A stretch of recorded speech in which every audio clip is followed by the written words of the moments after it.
and so on. We see television coverage. By the way, a lot of the smartphones and so on are also substituting for that. Solar panels gradually increasing at 33%, and electricity connection, etc. Next, please. But let's keep going. Climate change. 27% of the households said they felt they are well informed, only 20 about climate change. 25% of the households were significantly affected by the natural disasters within 2022. And 8% of the households reported loss of more than 50% of their income. But if you look at 25 to 50% range of the income, that is almost 60% of the households in rural areas. Now, these are not small matters. And I think this is a very important issue to look at. The significantly and moderately, has your family been impacted by a natural disaster? How well informed you are about climate change, and we do not have any education. And Mariam Chuktai is sitting here. I've been saying for so long, to Minister Sahab and Secretary Sahab, climate change has to become a part of our curriculum, our teacher training, our entire life skills program. If it won't happen, it is already happening in a very major way. And let me go to the next one, and you'll see what else. The psychological well-being of people. We are looking at pretty significant, we're actually looking at more than 40% of people who are substantively affected and somewhat affected. And that means that if you look at that number for 23 and 36, you see a large number, 1/3 of the population under stress. And and this is not just children or parents, this is also teachers. What do we have to support them? I think that's so important to see how the schools were affected by the climate change, and for how long will we keep climate change as a disaster? It has to be a mainstreamed approach, provisions to be able to address when schools collapse and schools are not functioning and children not being able to go. These are not minor matters. Next, please. And what is again, good news needs to be celebrated. Compared to what BISP used to be, sir, in 2019, you see BIS in rural areas significantly increase. And you look at 25% in 23, well, that's a great success story. And look at Sindh, it's 31%. So you look at this disaggregated sets of data to see what is happening, how people are going to be able to get different kinds of social safety nets, conditional cash transfers, unconditional cash transfers. And of course, our desire always is to see, will the Wasila-e-Taaleem go bigger and higher? Next, please. And how do we think together? This is not a one sector issue. This is a multi-sectoral issue. We need to work together with health, with social safety nets, with protection, because otherwise there will never be enough resources for education. School facilities, our last segment, and we go fast over it. So we see teacher attendance by and large retained in government schools at 89%, 90%, and private primary schools at 84%. So government school teacher presence is far more in 23. Children's attendance, 87, 90%, still at that. And I think, again, these are things that can improve. You have happier schools, better equipped, all teachers, things will improve. Clean drinking water in 2023, we're looking at 69%, again an improvement. Next, please. And then we look at usable toilets, and this is an issue. Usable toilets in 2023 have dropped. We have also data on gender or girls and boys toilets in mixed schools. And it's very important to see, are they sufficient and are they enough? And I'm sure aap log sabko pata hai na issues ka kya hai. Theek hai na? Boundary walls. We've seen, again, because of the floods, schools that were damaged, the boundary walls haven't gone up. In 2021, they were 81% in this. Schools are receiving more grants, but we need more and more with the autonomy of how to spend it. Next. So in disability and health functioning, and there's more analysis that will be done. We saw, this is self-reported by the head teacher. I think this should be done by child, by the household, and that's where the shift needs to take place. We're looking at 11% schools in public and private who reported children with disability, and we see more boys affected by disability than girls, and this is against the 6 functionings of the child functioning module, which included visual, hearing, physical, intellectual, self-care, and communication with others.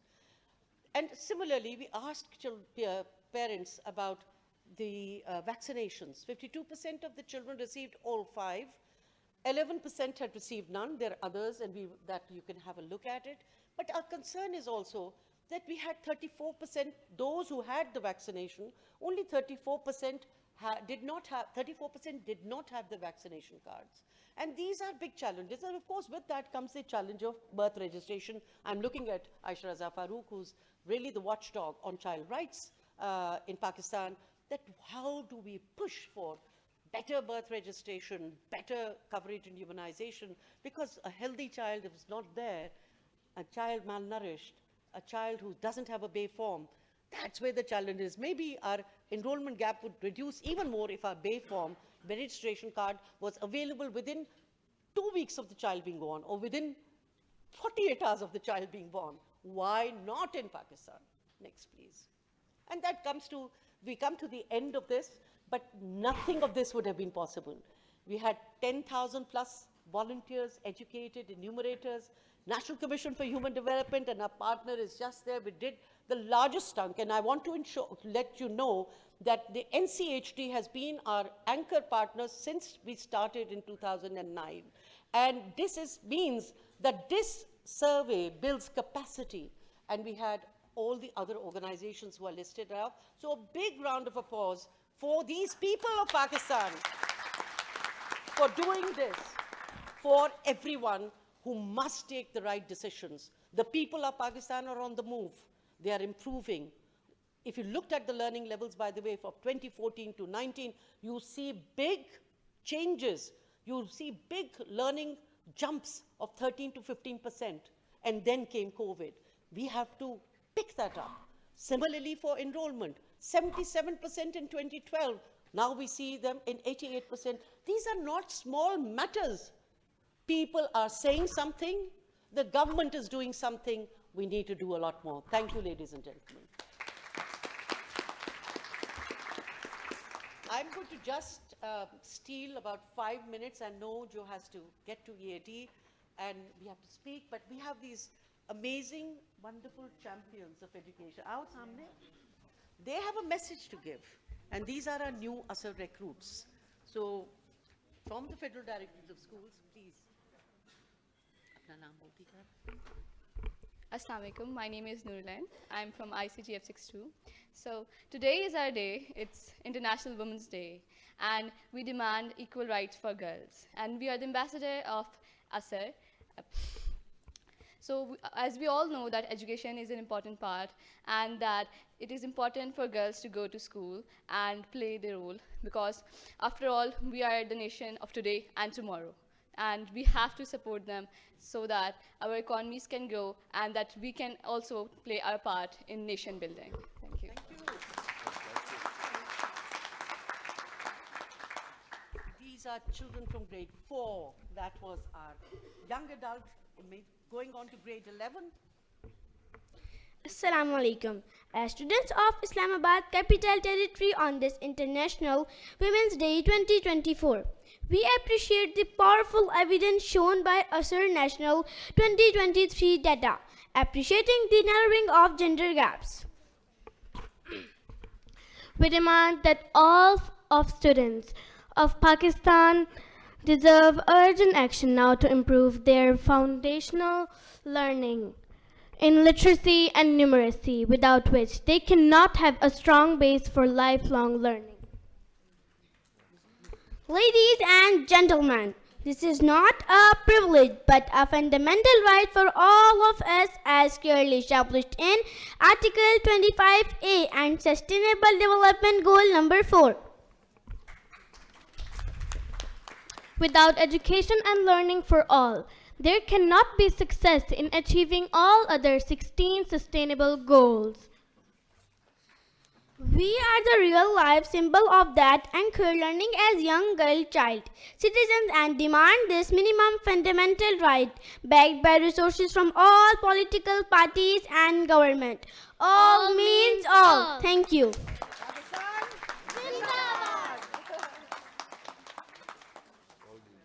So we will have our transgender leaders who pushed us into action. Ke hum kahan hain? Where are the transgenders in ASER?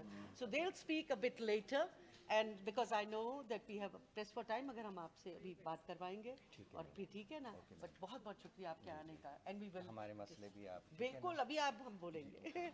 So I think it's very important to see these all the faces of ASER, the faces of ASER who are demanding equity and inclusion, and we will inshallah get there. Thank you so much, everyone. Now, I would like to introduce you to our moderator to continue with the session. That is Ms. Bela Raza Jamil, and she will introduce you to our respectable panelists. So we are making a bit of a, sir, with permission from the panel. Joe Moore, who will be our first panelist, sort of out of order, if you don't mind, sir. So, Joe Moore is a British diplomat and development professional with more than 20 years of experience working for the UK government at home and overseas. We've seen Joe work with so much passion in Pakistan. Joe, we are so pleased to have you. And you are the current development director for the British High Commission in Islamabad, where she's overseeing the UK government's partnerships and portfolio of development programs in Pakistan. We know there's much excitement as we've seen the gold program come up for girls. This is going to be such a big win for Pakistan, and where we can upgrade our systems. So ASER has given you a baseline. I hope, Joe, you make the call to action that this baseline has to move on. But Joe has worked in Ethiopia for FCDO's Conflict, Humanitarian and Security Department, and he's led the UK's economic governance work in Sudan, Libya, and Egypt, and representing UK in UN negotiations on peacekeeping and conflict prevention. We are so fortunate that we have with Joe with us today, and Joe is, as I said, so committed to so many areas of the multi-sectoral development that are taking place in Pakistan. We love to hear from you, Joe, and this is a call to action for all panelists who are here. What is in the development portfolio? What is it that resonates with the ASER findings? What good news will you bring to us, and how will you support the people and the government of Pakistan in helping themselves? I say helping themselves first, because that's so important. Thank you so much, Baila, and I just love the energy and passion that you bring to your work. It really is commendable. Can we give Baila a clap for everything that she does? Assalamu alaikum, everyone. Minister Saab, Secretary Saab, it's really good to be here, and it's a real privilege to speak to you all.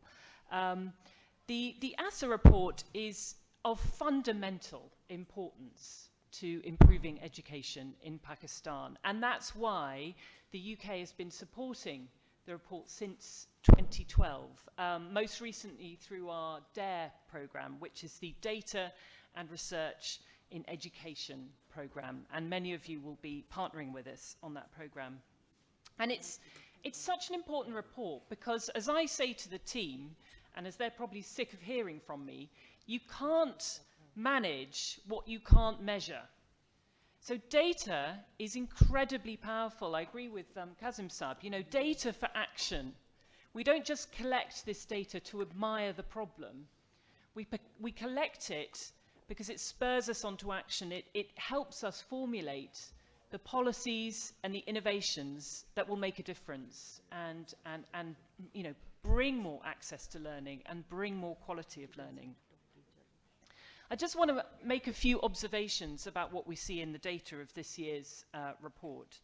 So first of all, while the proportion of children out of school has gone down, we're not celebrating yet, are we? There are still 26 million children out of school, 14 million of those are girls.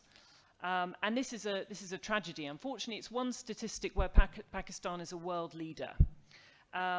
But I'm really confident with all of the energy and the passion in this room, and also what we've just seen from the amazing young women here, that Pakistan is in good hands and that we're all committed to solving this problem. But also, besides that access problem, there are issues of quality, as many of you will know. Children are learning too little and too slowly. So we know that fewer than 2 out of 10 children in grade 3 can read a class 2 level story in Urdu or their local language. And the issue is that if children are unable to catch up on some of that foundational learning in the early years, it affects their whole learning journey. And of course that's fed by the problem of these multi-grade classes where children may not be taught appropriately for the stage of learning they're at. We also know that education access and attainment is unequal. Bela highlighted some of those issues. 73% of children from the poorest households enrolled in school. 83% of children from relatively affluent households are in school. There's a clear divide there, isn't there? So we have work to do.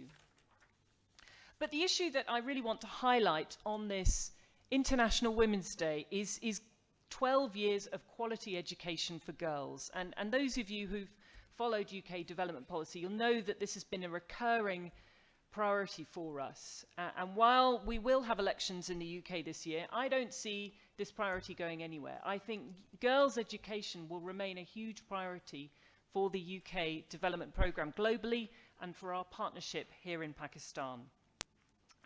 And that's why, as Baila says, we are expanding and really getting going with our new programme goal this year, which is all about access to learning for girls and improving the quality of learning, also for minorities as well.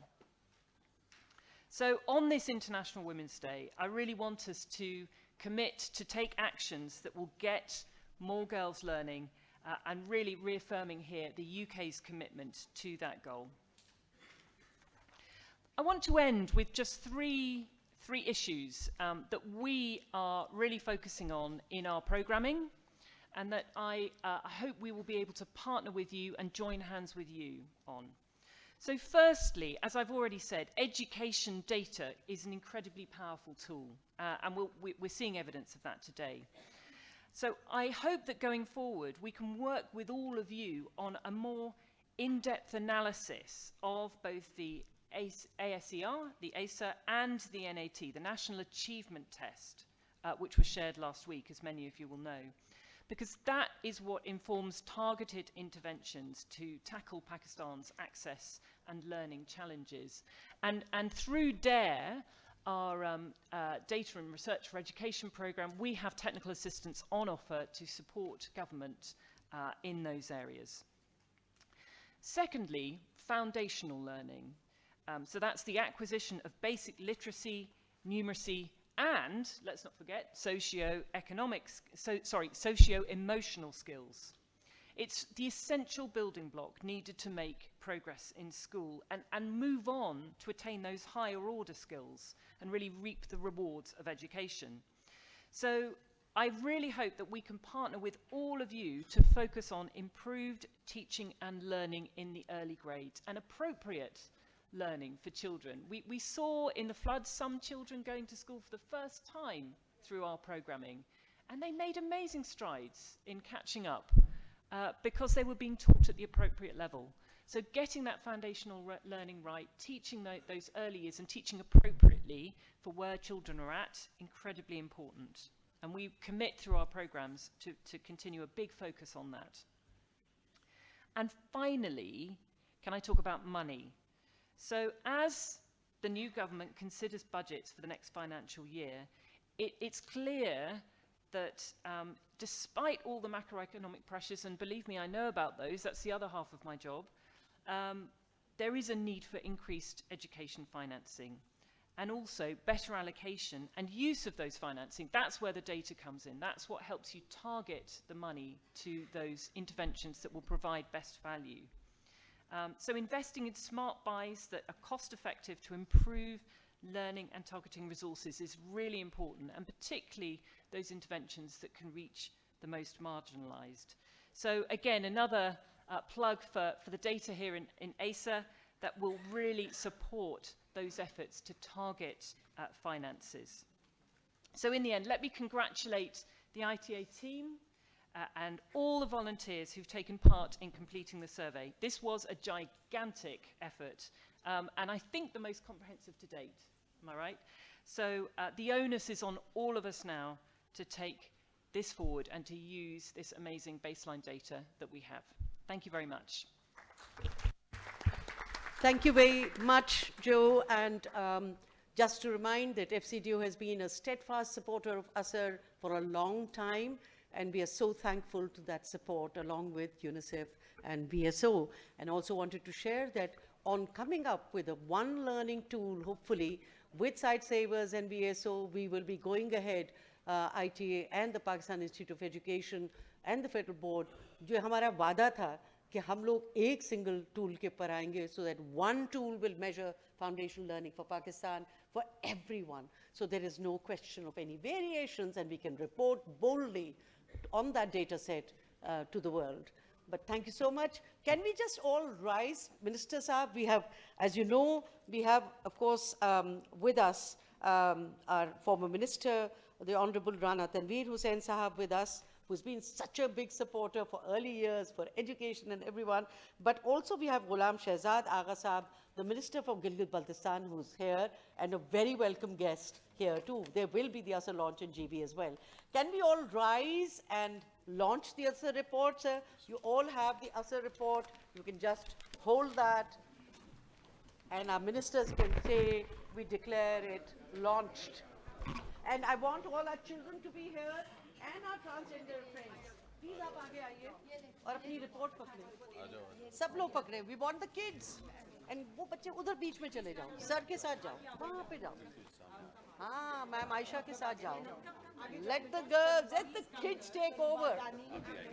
We want the children of Pakistan to take over education and learning. I think action will happen. और हमारे transgender, बिल्कुल. क्या नाम? Gogi and Shani also representing the transgenders of Pakistan. That's what's going to make it happen. Sir, aap declare kar le. Do we declare it launched? ASER report is declared to be launched. Thank you. Big round of applause. We will now continue with the panel, and we'll have Gogi and Shani also speak in a bit.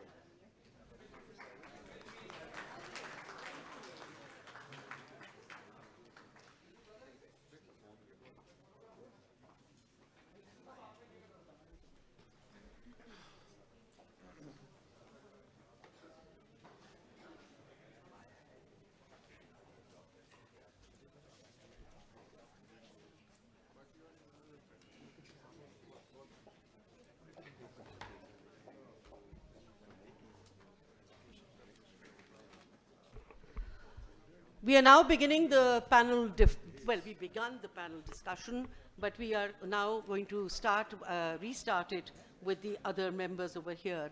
We are indeed a full panel, और हम उम्मीद करते हैं कि जो panel से हमें आवाजें आएंगी, that will be all about a call to action. Please capture your call to actions. You can put it on a slips of paper and give it to us. We'll have everybody's call to action there, which will go to the new governments that are stepping in at the federal and the provincial levels, so that that's what will change the narrative of ASER as a call to action. Thank you so much for all the panels to be here with us. And we want to start off with Scott Woolery, who is currently the Chief of Field Operations and Emergency for UNICEF Pakistan, and he brings 23 years of experience. And I just was very keen that somebody from UNICEF who is looking at issues of child rights, issues of emergencies, issues of education and learning and early years and multi-sectoral support and health and nutrition, how do you see in your portfolio areas which match and resonate with what the ASER findings are? And how do we begin to see, and I hope this conversation will be picked up later by the panel, how to see the issues of emergency and regular programs merging into one and not having these separate line items and budgets which confuse people when emergencies strike. For us, emergencies have become the norm. Over to you, Scott. Thank you so much, esteemed colleagues, excellencies. Partners, you've given me a big task, and I think with the panel I don't have a lot of time. So I'll try and hone in on a couple issues. The first is to talk about numbers. I love numbers. I met 4 new friends here today, and they talked about how much they love math. And numbers are amazing. They're infinite. You can put all the numbers you want on a page. You're going to run out of pages before you run out of numbers. But an important thing that numbers do is to tell a story, our story, their story. And I really want to highlight and compliment the way that the survey's done. We're telling the story of families, young children, and their experience, their challenges, their struggles, their hopes for education. And I just want to say you've done good justice for their stories. And we have numbers, but we need to understand the stories and what's behind it. And we need to understand that each of these numbers is a child. That each of these child has an incredible potential. That we need to see that potential. We need to respect that potential. We need to honor that potential. And that requires all of us to do more, to use data, to use evidence, to partner, to have dialogue so that we can overcome these issues. Because the scariest numbers are the number of out-of-school children, 26.2 million, the lack of resources going into education at many levels, and especially in the early child years. And we need to find ways to focus on that. UNICEF works with a range of partners. Each year, in partnership with governments and others, we reach hundreds of thousands of children.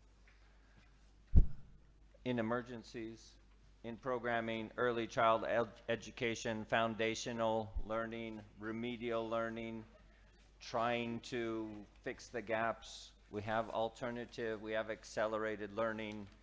There's so much that we're doing, but there's so much more which needs to be done. And I do think one of the important things is to find out what's really working, who's not being reached, and can we find the strategies. And it's going to take investments to move beyond just the brick and mortar, the salaries, the supplies, to really make sure that we reach the full population.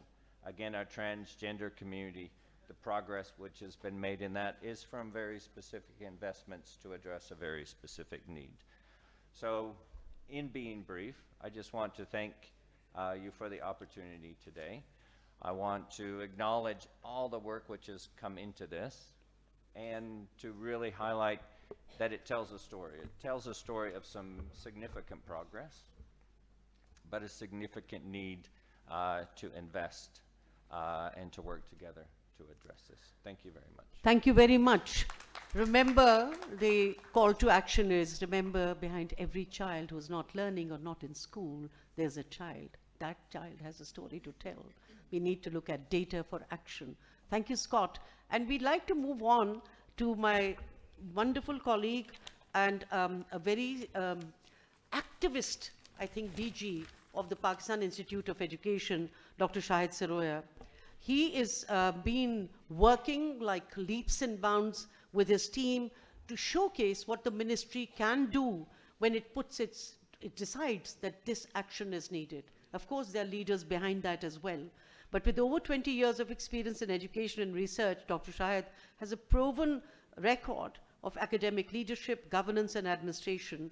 And before he joined PI, he was in working senior positions at the Blackstone School of Law and Business and Lahore Leeds University, where he supported various academic and institutional initiatives. So with many internationalized, recognized papers in peer-reviewed journals and a scholar with holding a PhD in South Asian